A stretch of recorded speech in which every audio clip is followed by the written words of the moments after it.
sa vjen dhe përkeqësohet situata midis Shteteve të Bashkuara të Amerikës dhe Iranit, siç edhe bashkë kemi diskutuar, sigurisht ka vazhdon një negociat midis Shtetet Bashkuara dhe Iranit, por ndërkohë nuk është se kemi arritur në ndonjë përfundim sakt. Kjo është foto e takimit e përfaqësuesve Jared Kushner, Witkoff dhe përfaqësuesit të Iranit në Gjenev. Pra, kemi arritur deri diku në disa një palë. Kushner dhe Witkoff në fakt thonë që janë skeptik në lidhje me rezultatin e këtyre takimeve, ndërkohë ka të tjerë që e lexojnë si një avancim i këtyre bisedimeve. Por gjithsesi duhet të themi që palët mbeten të ngurtë në atë që konsiderohet ajo negociata kryesore për sa i përket programit bërthamor, dhe kjo është më e rëndësishme. Si e vlerëson këtë situatë?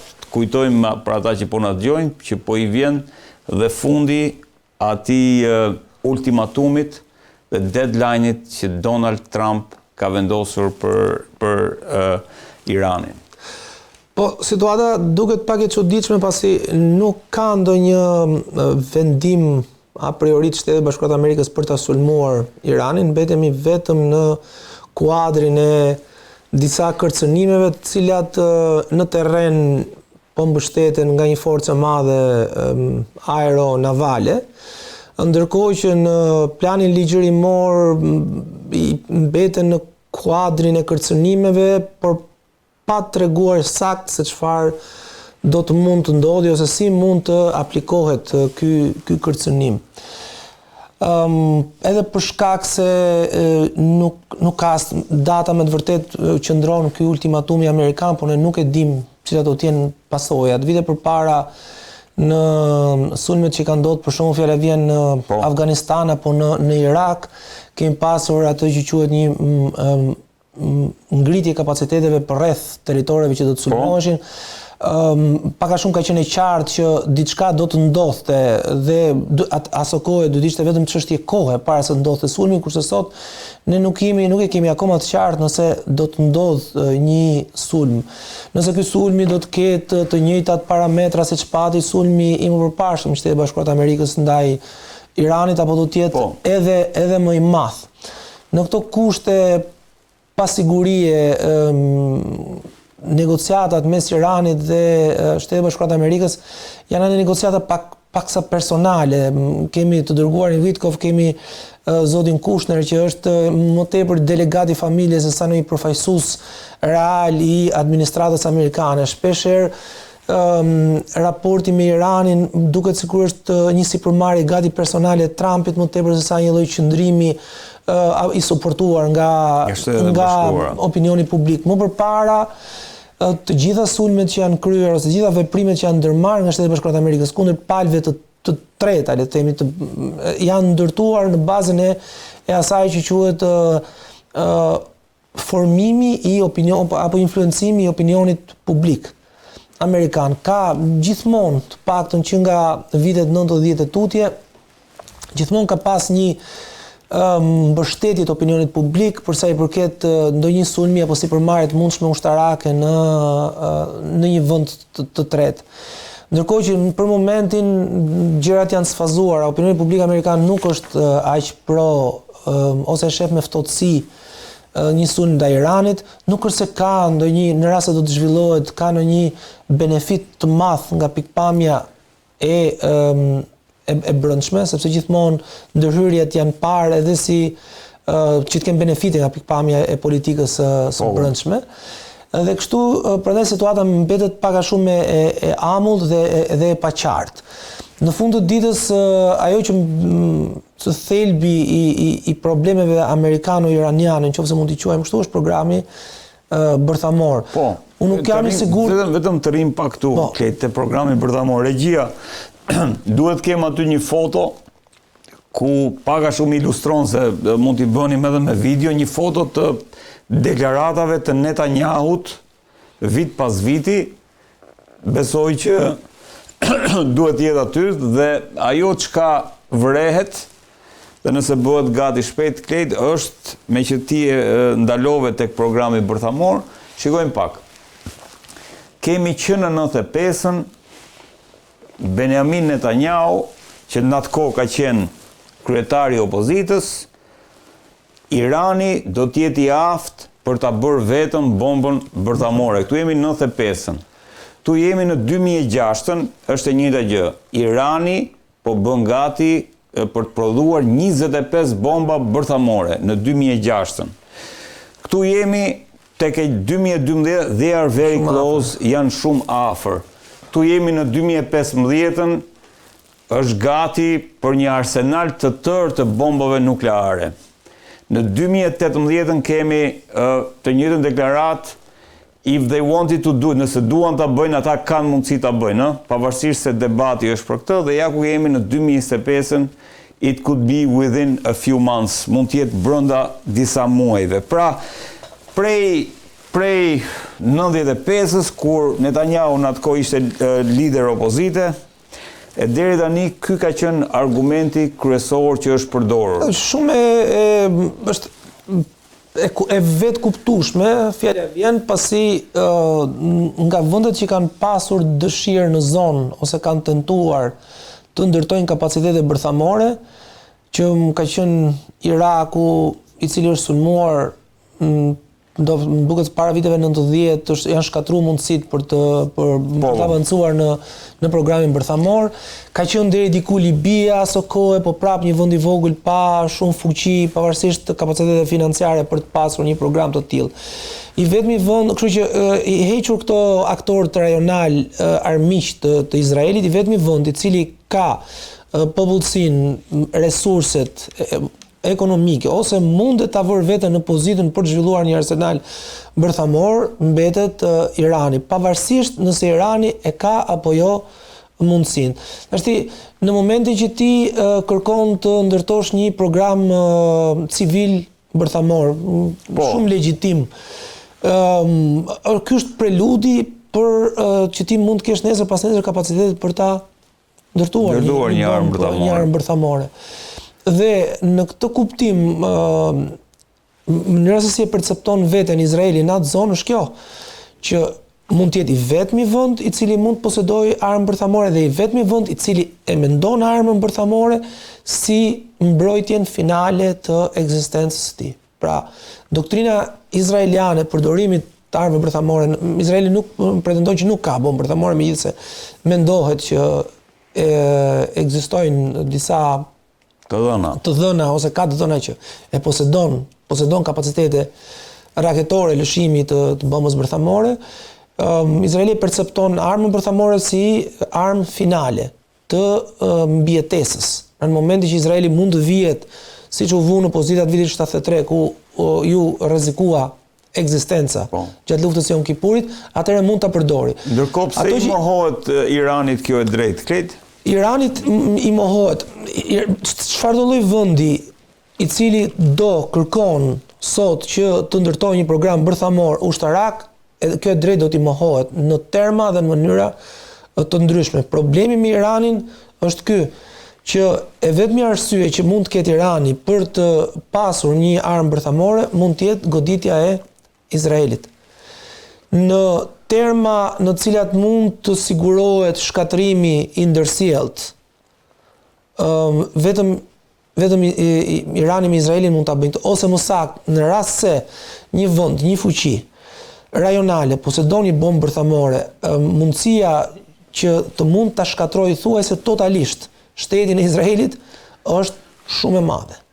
Është një territor shumë i vogël, është më i vogël se Shqipëria, 20 kilometra katror, me një denduri popullsie shumë të madhe dhe natyrisht një bombë bërthamore që mund godiste në të ardhmen ose një vend i cili mund të ta rrezikojë Izraelin, ka mundësi që ta shkatrojë pa mundur Izraeli ta shkatrojë atë vend. Pra nëse sot Izraeli mund të shkatrojë me bomba veta bërthamore 3, 4, 5 qytete iraniane, pra pjesa më e madhe e popullsisë dhe territorit është aktive. Do të bëj të njëjtën pyetje që një nga senatorët a kongresmenët i bëri dhe Donald Trumpit. A nuk u tha që vjet programi bërthamor iranian me goditjen kirurgjikale që Shtetet Bashkuara të Amerikës bën me ato bombarduesit B2 totally obliterated, e shkatruan totalisht programin bërthamor të Tiranës. Ka diçka tjetër që ne këtu nuk arrim dot që ta mendojmë. Janë të gjitha ato resurse njerëzore të cilat janë vënë në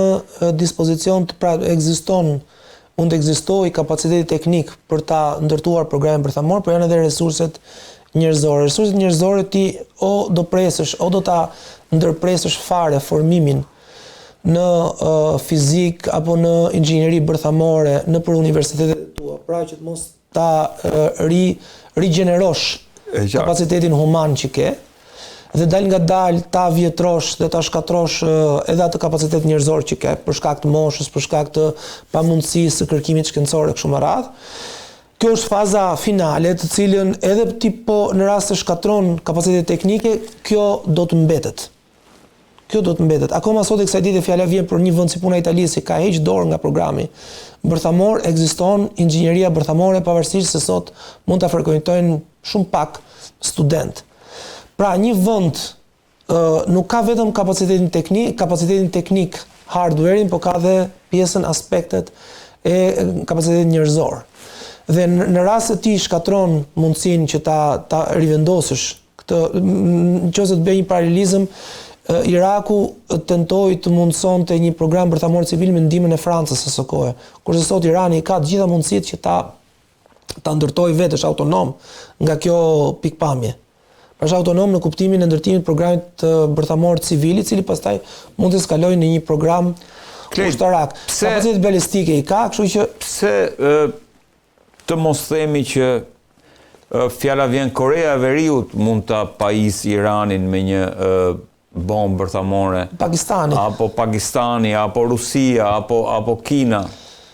Është një program të cilin, është një projektim të cilin Izraeli nuk arrin dot ta ndërtojë deri aq larg. I vetmja mundësi që sot Izraeli ka, ose kapacitetet teknike ushtarake që të mund të kontrollojë territorin e lindjes mesme, janë drejt Iranit. Irani është guri i fundit i cili në rast se bie i heq një barë të madhe të sigurisë, të paktën për periudhën afatshkurtër apo afatmesme Izraelit. Izraeli është i aftë sot, në rast se ne mendojmë me një paralelizëm ato që ka ndodhur në Irak apo në Siri, qoftë gjatë viteve 90, qoftë gjatë viteve 2000, por është i aftë që të mendoj që një krizë rajonale, refugjatësh, një krizë shtetërore, një anarki, le të themi, pa një projekt bërthamor në tavolinë, është më e dëshirueshme se sa një vend siç është Irani, i cili me të vërtetë mund të mos ketë kapacitetin bërthamor, por ka kapacitete edhe të tjera që mund ta rrezikojë Izraelin. Pra, në rast se Izraeli sot nuk e kërkon ndryshimin e regjimit në Iran me idenë që të ketë një vend me të cilin të ketë marrëdhënie të rëndësishme ose miqësore, diplomatike, po kërkon edhe një vend të dobësuar, qoftë edhe në pragun e një konflikti civil, qoftë ose në pragun e një krize të brendshme, e cila mund të shtyhet goxha gjatë, e cila pastaj do të paralizonte çfarëdo lloj sipërmarrje tjetër politike ushtarake në rajon.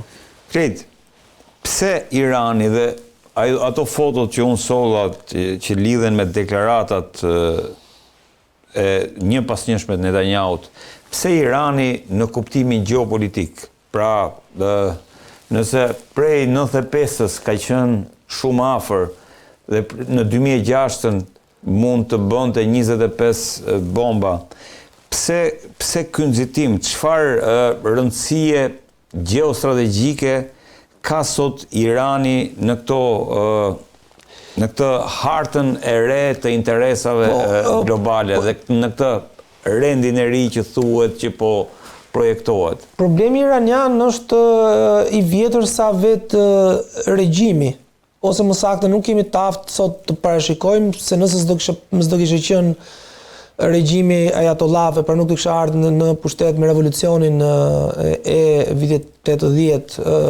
79-80, se në ato vite zhvillohet. Ne nuk kemi të aftë sot themi nëse një vend me atë regjimin e vjetër me Shahun, sot do të kishte qenë ndofta një avampost i politikës amerikane, në këtë nuk mund ta imagjinojmë. Ne mund të imagjinojmë ose mund të bëjmë një analizë vetëm nga faktet që kemi, dhe nga faktet që kemi, që nga vitet 80 Irani ka qenë një fuqi revolucionare, e cila në vitet 80 ka tentuar ndryshimin e regjimeve në përreth, përfshi këtu edhe pra ka qenë një rrezik për stabilitetin në rajon, për Irakun, për Arabinë Saudite, për gjitha vendet me shumicë ose muslimane, le të themi, në rajon. Ky rrezik ra sepse ai revolucion pak a shumë u kufizua në një territor në një territorin e shtetit Iranit, pavarësisht se që dhe lufta Iran-Irak, kur përfshin dhe popullsia shite e Iranit. Më vonë ky projektim ushtri drejt Libanit, duke qenë një rrezik për Izraelin, mbas viteve 2000 ushtri si rrezik mbi Sirin, duke pas parasysh lidhjet e forta të Iranit me Sirin, pra me pak fjalë. Rreziku më i madh, nëse deri në vitet 80, rreziku më i madh deri nga 87, le të themi, rreziku më i madh ekzistencial i Izraelit ka qenë organizata për shlirimin e Palestinës dhe gjithë tensioni apo pasiguria që ajo ka kriju përreth, ku fillojnë në Liban, Jordani deri diku edhe në Siri, duke qenë se Siria dhe Egjipti aso kohë dolën pak a shumë nga skena politike, i vetmi vend ka mbetur Irani, dhe i vetmi vend i cili mundet sot ta sfidojë, ose të paktën në periudhën e fatshkurtër që mund ta sfidojë Izraelin, në atë zonë mbetet Irani. Sa i përket pastaj rëndësisë më të madhe gjeopolitike, unë këtu jam i bindur që edhe pa pas bombën bërthamore, Irani me regjimin që ka sot është një shtet i cili luan një lojë autonome politike. Pra me të vërtetë ti ke Pakistanin që ka bombën bërthamore, por Pakistani është një situatë gjeopolitike shumë më të ndryshme se sa ç'është Irani. Lidhja që ka Pakistani me Kinën është shumë e fortë, duke pas parasysh dhe projektimin e Pakistanit në rrezikun që ka nga India.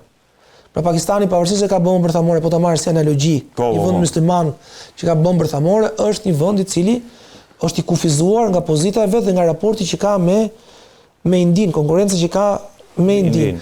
Ndërkohë që Irani, nga kjo pikpamje, është një vend i cili përtej historisë që ka pas, është një lojtar i autonom politik. Edhe këtë autonomi do ta kishte ruajtur edhe sikur të kishte qenë Shahu në pushtet. Po sot duhet ta themi që dhe ministria po lexoj zëdhënësen e qeverisë kineze, me që më kujtohet që t'jem korrekt.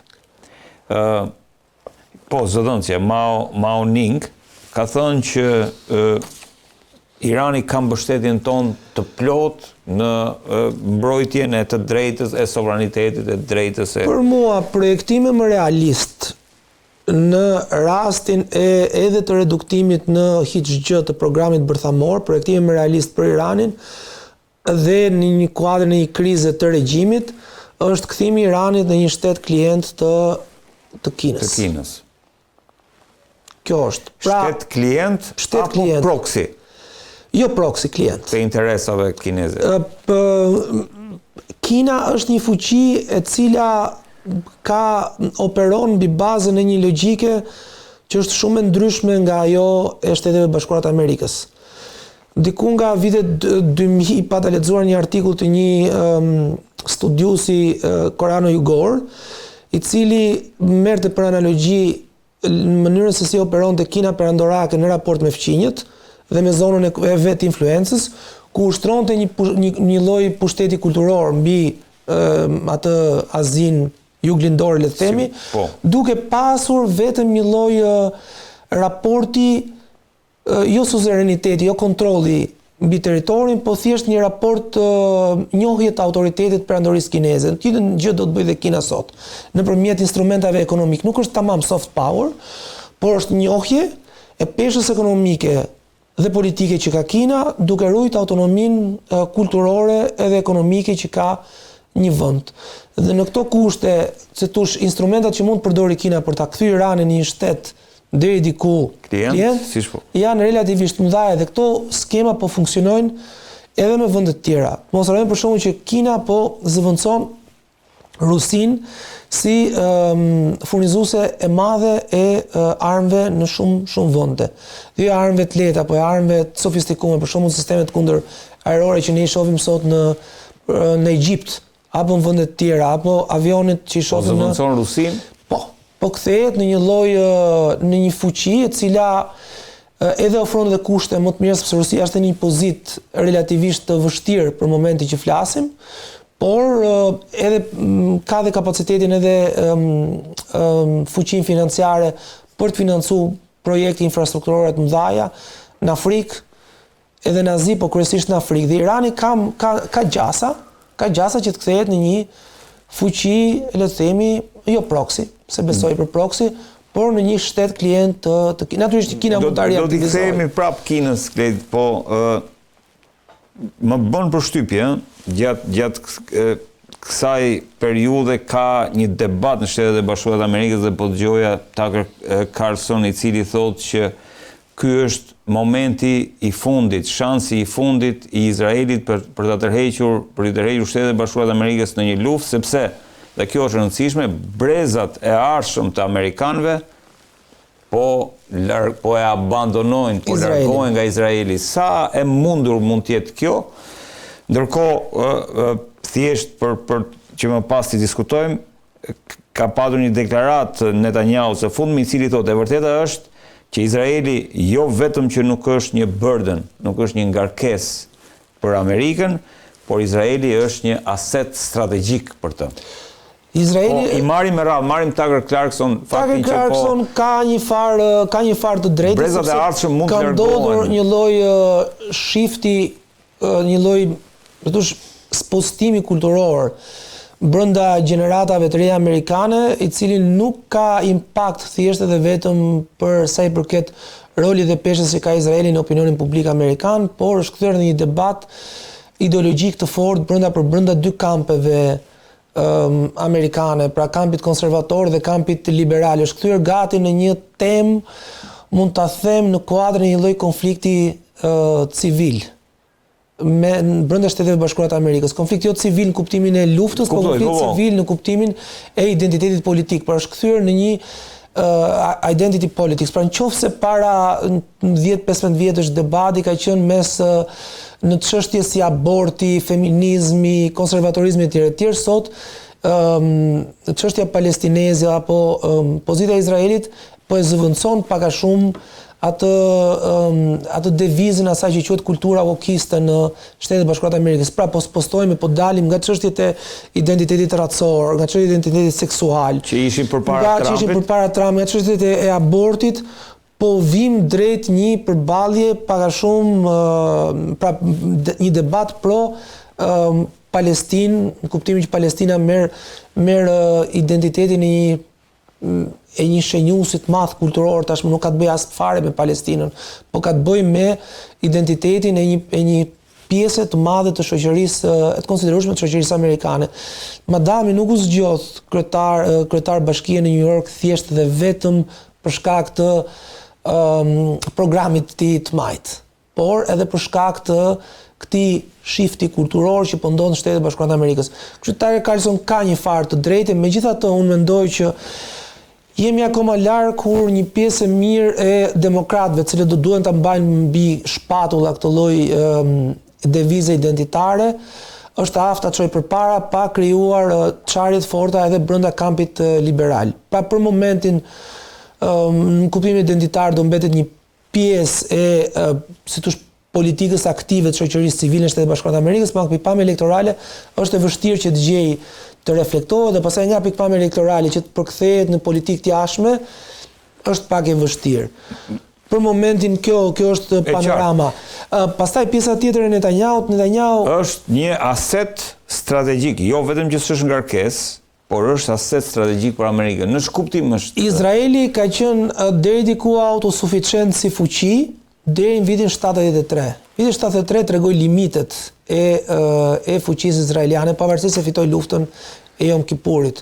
Me luftën e Yom Kippurit nxori jashtë loje dy fuqi rajonale të mëdha, Egjiptin edhe Sirinë. Bile përkundër çohet pastaj edhe në spostimin e aksit të aleancave të Egjiptit nga Rusi nga Bashkimi Sovjetik drejt Shteteve të Bashkuara të Amerikës, ose në një pozicion më komod për Shtetet e Bashkuara të Amerikës. Pavarësisht kësaj, 73-shi ka qenë një shok shumë i madh dhe izraelianët nuk duan ta përsërisin 73-shin. Luftën e Yom Kipurit. Dhe për këtë arsye janë kthyer në një lloj pengëmarrësit politikës amerikane kanë marrë peng politikën amerikane rajonale duke i sjellë edhe shumë dëme. Ne mund ta shohim edhe në një perspektivë akoma më të gjatë që një politikë më ekuilibruar amerikane në gjirin në lindjen e mesme dhe gjirin persik nuk do të kishte prodhuar as vitin 1990,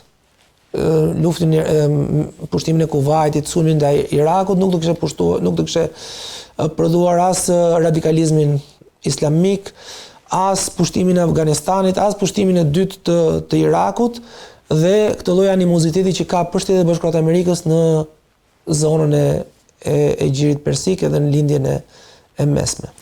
Dhe për këtë arsye Izraeli i merr peng Shtetet e Bashkuara të Amerikës pasi që nga vitet 90, le të themi, qofse mbani mend, janë pozicionuar raketat Scud, raketat Patriot në Izrael për ta mbrojtur Izraelin nga sulmet e Irakut, sepse nëse Iraku do futesh atëherë në luftë, Izraeli do futesh në luftë kundër Irakut, vitin 90, vendet arabe që ishin pjesë e koalicionit madh të Kombeve të Bashkuara do të dilin nga lufta, do të legjitimonin pozicionin pra në rast se ti do të ndërtosh një narrativ kundërshtuese për Shtetet e Bashkuara të Amerikës, duhet të provokosh Izraelin. Dhe në momentin që provokohet Izraeli, atëherë Shtetet e Bashkuara të Amerikës do të shkojnë në ndihmë të Izraelit. Kjo ka qenë situata dhe shumë kush që ka bërë analizën e sulmit amerikan mbi Iranin në kohët e fundit e ka parë në këtë prizëm. Pra, Shtetet e Bashkuara të Izraeli merr peng Shtetet e Bashkuara të Amerikës dhe këtë lloj pengu e vijon dhe e përdor për qëllimet e mbijetesës vetë që është legjitime për Izraelin.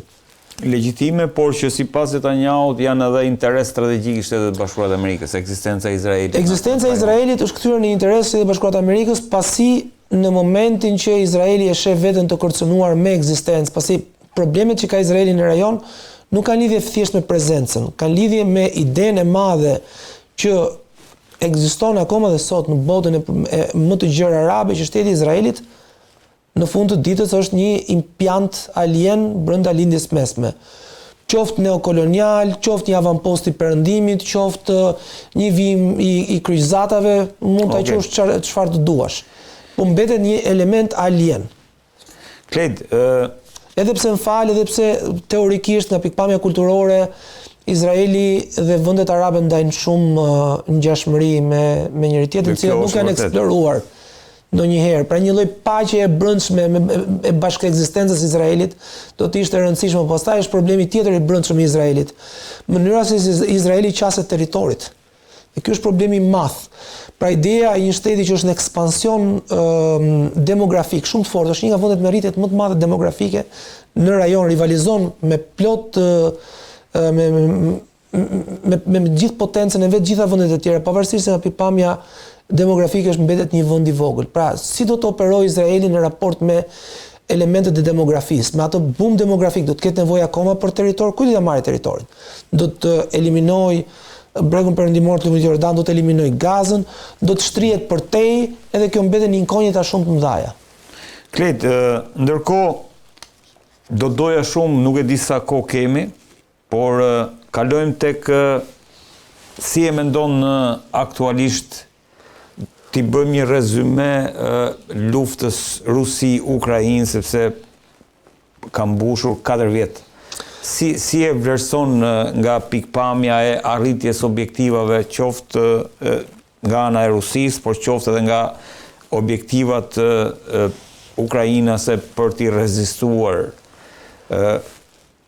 Rusisë në rastin konkret? Asnjëherë luftrat nuk arrin dot parashikimet strategjike të cilat i vënë vetes aktorët politik, rrallë herë i arrin këto objektiva.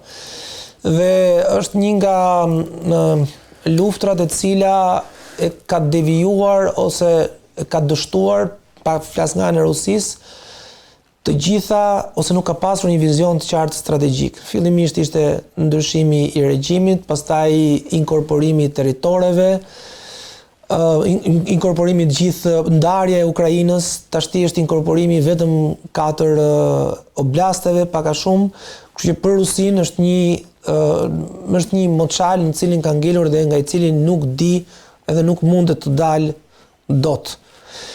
Është një konflikt i cili po shpreh gjasat e një konflikti relativisht të ngrirë, nuk jemi akoma në fazën e ngrirjes, do të duhet një lloj pushimi i operacioneve ushtarake në masën më të madhe të frontit, ose në frontin e Donetsku, sepse aty është pika e nxehtë, në rast se do të pushonte ose do të gjente një lloj konfigurimi.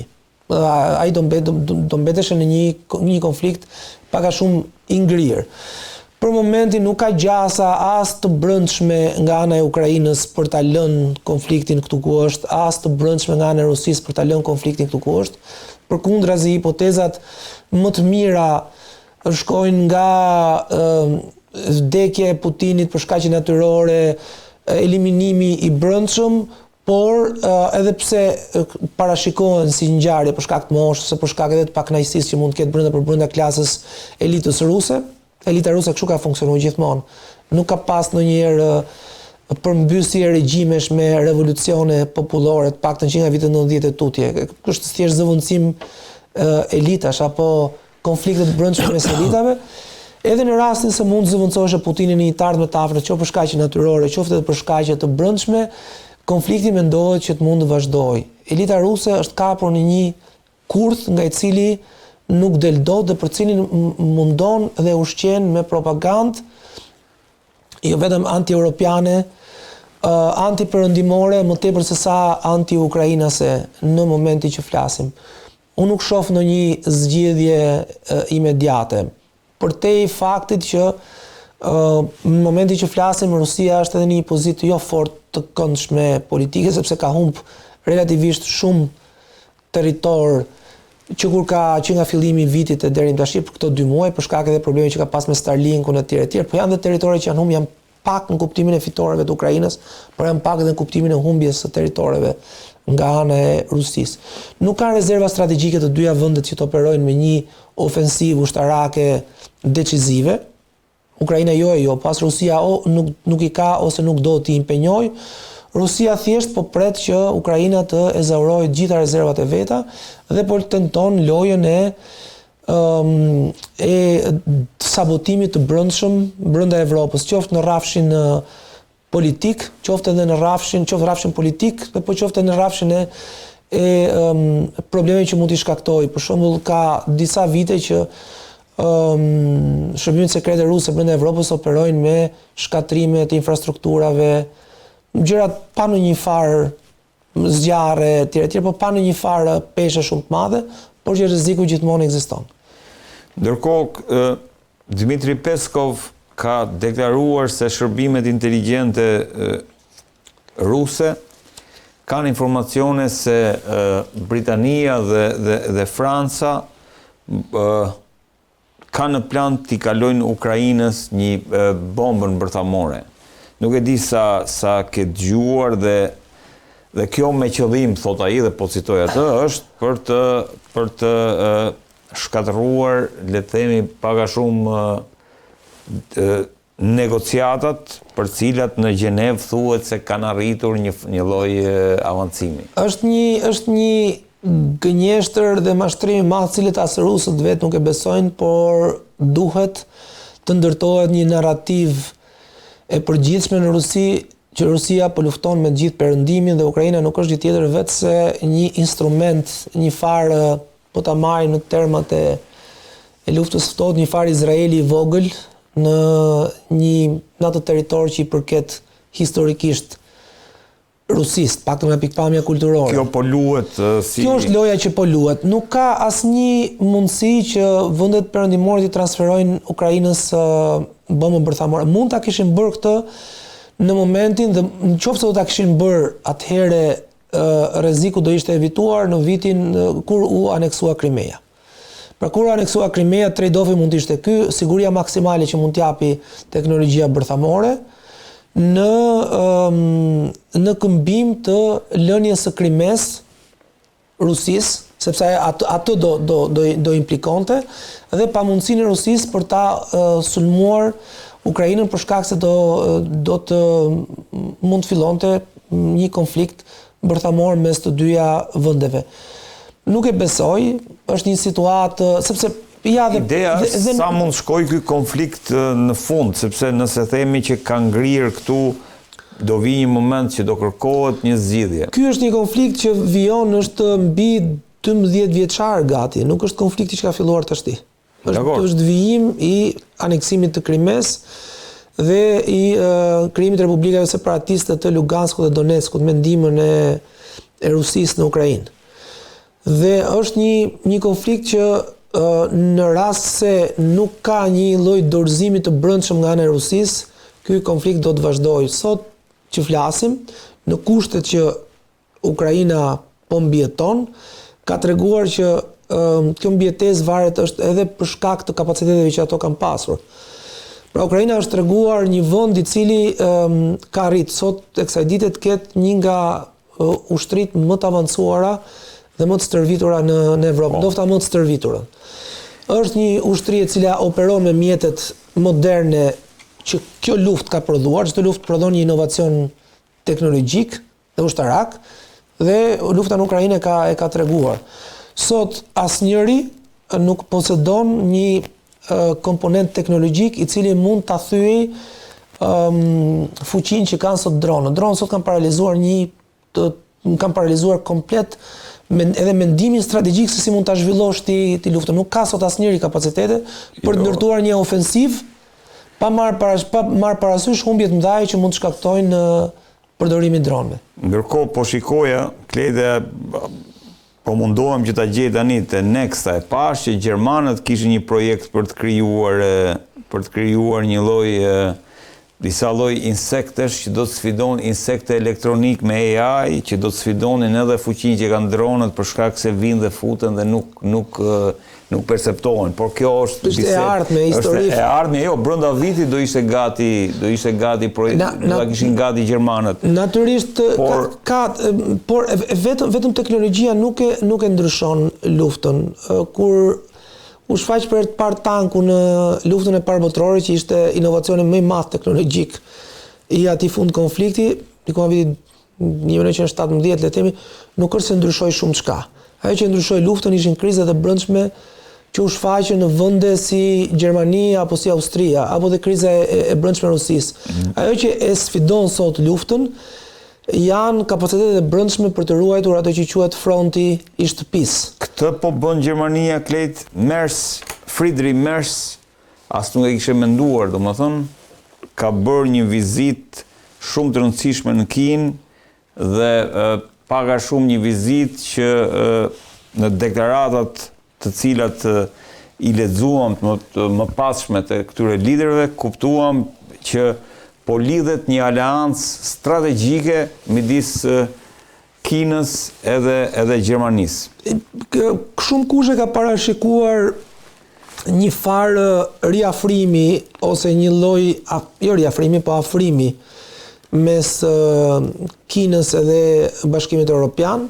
Po, Macron, Starmer. Në rast se Bashkimi Evropian është një pozitë relativisht të vështirë në momentin që flasim, sepse është njëkohësisht edhe hapësira më e qëndrueshme politikisht sot që flasim në Evropë, ose të paktën në botë, paktën ka treguar një fazë stabiliteti politik e cila i ka rezistuar fundit luftës së ftohtë, problemeve rajonale, pavarësisht se kemi pas edhe në Evropë disa konflikte, kryesisht në Jugosllavi, por edhe në ish Bashkimin Sovjetik, që kulmojnë tashti me Ukrainën. Por Bashkimi Evropian është dhe një hapësirë e cila e ka rrezikun tek dera, për shkak të dobësisë strukturore që ka si strukturë politike, nuk është as shtet, nuk është as federat, nuk është as konfederat, është një situatë të ndërmjetme. Nga pikpamja ekonomike, gjenden në një situatë relativisht problematike për shkak sepse ka humbur një pjesë të aparatit industrial dhe që ta rikrijojë këtë do shumë sforco edhe kapitale. mbetet hapësira më e pasur e botës në mesatarisht, po të flasim, dhe një nga tregjet më të rëndësishme globale, sidomos për një ekonomi prodhuese siç është ajo kineze, kështu që në një farë mënyre deri diku janë konvergjencat ato që e çojnë Bashkimin Evropian drejt një lloj aleance ekonomike me Kinën, po se di se sa e thellë do të jetë kjo aleancë ekonomike. Është gjithmonë një rajon i cili ka dy karujt, ka dy koka. Një kokë që sheh për mbrojtje apo për siguri nga Aleanca Euroatlantike dhe një kokë që ka shparë gjithmonë për ekspansion ekonomik, do të shofi aty ku janë tregjet, aty ku është zhvillimi. Kina ka qenë që në vitet 90 outleti i madh i investimeve europiane. Një pjesë e mirë e industrisë makinave sot në Evropë është spostuar në Kinë, një pjesë e mirë e kompanive të mëdha europiane. Regjia, duhet kem aty një video me robot që bënin kung fu, që kur i shikojmë në për këto rrjete sociale, të duken sikur janë thjesht montuara me AI, ndërkohë që kemi Merzin që po i shikon këto lloj zhvillimesh Klejt. Pra, ti nuk e shikon, shikoj interesant, bie njëri nga këta robotët në fund. Mendova se do qëndronte i shtrirë, ja shikoje. Po e rekuperon. Shikoje sa interesant. Pra jemi kështu në një botë krejt të ardhme, së cila parashikimet i ka të... Nuk e shikon një hakmarrje të Europës ndaj qëndrimeve të Shteteve të Bashkuara të Amerikës. Po, Evropa ka ekzistuar ka qenë një zonë, paktën Evropa perëndimore, e cila sa ka qenë në kufirin mes përballjes mes Bashkimit Sovjetik dhe Shtetet e Bashkuara të Amerikës, aq ka qenë një zonë e privilegjuar nga pikpamja ekonomike. Dhe dashje pa dashje me këto çorientime të mëdha që i kanë dhënë Shtetet e Bashkuara të Amerikës, ose tronditet të mëdha që i kanë dhënë Aleancës Euroatlantike, e cila nuk është më aq e mirëqenë sa ç'mundet të mendojë deri në presidencën e kaluar. Natyrisht që Evropa duhet të mendojë për një të ardhme anash Shteteve të Bashkuara të Amerikës. Mos harrojmë që projekti i Bashkimit Evropian në vitet 90 u pasi një lloj rreziku, në gjysmën e dytë viteve 90 si një lloj rreziku apo si një konkurrent ekonomik i Shtetit Bashkuar të Amerikës. Pastaj u konsiderua si një mjet apo mekanizëm inkorporimi të vendeve të tjera për të ulur nivelin e pasigurisë në Evropë. Ka qenë periudha e presidencës Obama, presidenca e dytë Bush, presidenca Obama e kanë parë Bashkimin Evropian me më shumë dashamirësi, gjithmonë në këtë aspekt, duke hequr dorë nga një impiant sigurie autonom nga Shtetet e Bashkuara të Amerikës. Kjo ka qenë pak a shumë trade-offi. Ndërkohë që Bashkimi Evropian sot shihet me dyshim nga Rusia, por edhe nga Shtetet e Bashkuara të Amerikës. Por si hapësirë ekonomike e rëndësishme, madhe, unitare, shihet më tepër simpati nga Kina, pasi po ta imagjinosh një treg i madh me shumë milion banor, relativisht mjaftueshëm të pasur, ose shumë të pasur, një treg unitar e tjerë i redukton edhe kostot e transaksionit madrave kineze. Në vend që të operojnë me vende ndryshme, operojnë vetëm me një hapësirë. Kështu që ka një farë sensi ekonomik. Pastaj në rast se ta marrim në terma politik, varet cili do të jetë roli që duan të kenë vendet ndryshme brenda Bashkimit Evropian. Gjermania është bërë goxha aktive në kuadrin e politikës jashtme. Merkeli ka tentuar, ose gjermanët kanë tentuar të luajnë rolin e fuqisë ekonomike për atë politike. Gjermania në rast se do të ketë një zë mbijetesë, edhe qoftë ose në rast se do që të mbijetojë Bashkimi Evropian, duhet të bëhet vendi i cili operon me këto dy linja. Pra, çështjet e sigurisë, riarmatimi edhe çështjet e natyrës ekonomike.